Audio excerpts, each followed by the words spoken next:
കോഴിക്കോട് പരുത്തിപ്പാറയിൽ യുവതിയോടും കുട്ടിയോടും ക്രൂരത. ഭർത്താവും കുടുംബവും വീട്ടിൽ കയറ്റാത്തതിനാൽ 4 ദിവസമായി വീട്ടുവരാന്തയിലാണ് ഇവർ കഴിയുന്നത്.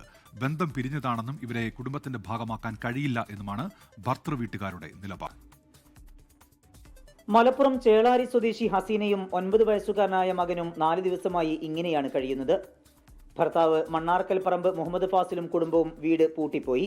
ഇതോടെയാണ് കൊടും തണുപ്പുള്ള രാത്രിയിലും ഇങ്ങനെ കഴിയേണ്ടി വന്നത്. രാത്രിയാകുമ്പോൾ ഇവർ കണ്ട് വരിക, ഒന്നും തുറന്നു തരുന്നില്ല, ഒന്നുമില്ല, ഞങ്ങൾ തീർത്തതാണെന്ന് മാത്രം പറയും. ഒഴിവാക്കിയതാണ് പറയും. എന്താ കാരണം എന്ന് അവർ പറയണില്ല. എനിക്ക് കോടതി ഓർഡർമേലാണ് ഞാൻ വന്നത് ഇവരെ കൂടെ ജീവിക്കാൻ. ഇവരതിനും സമ്മതിക്കണില്ല. ഇവരിപ്പോൾ ഒളിച്ച് നിൽക്കുകയാണ്. 2015 ഫാസിലുമായുള്ള ഹസീനയുടെ വിവാഹം. 3 വർഷത്തിനു ശേഷം കുടുംബത്തിൽ പ്രശ്നങ്ങളായി. നാട്ടിലെ പ്രമുഖരും മഹല്ല് കമ്മിറ്റിയും ഇടപെട്ട് പ്രശ്നം പരിഹരിക്കാൻ ശ്രമിച്ചെങ്കിലും ഫലമുണ്ടായില്ല.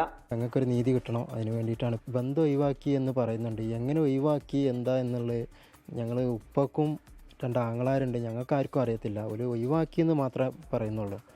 നിയമപരമായിട്ട് കല്യാണം കഴിച്ചതാണ്, രജിസ്റ്റർ ചെയ്തതാണ്. ഹസീനയെ തൊലാക്ക് ചൊല്ലിയെന്നും ഇനി ഇവർക്കൊപ്പം ജീവിതം സാധ്യമല്ല എന്നുമാണ് ഫാസിലിന്റെ നിലപാട്.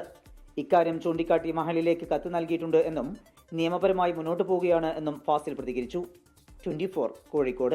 ലോകത്തെവിടെയായാലും ഏത് സമയത്തും 24 വാർത്തകളും ഓഗ്മെന്റഡ് റിയാലിറ്റി പാക്കേജുകളും എക്സ്പ്ലെയിനറുകളും വിശദമായി കാണാൻ ഞങ്ങളുടെ യൂട്യൂബ് ചാനൽ നിങ്ങൾക്ക് സബ്സ്ക്രൈബ് ചെയ്യാം.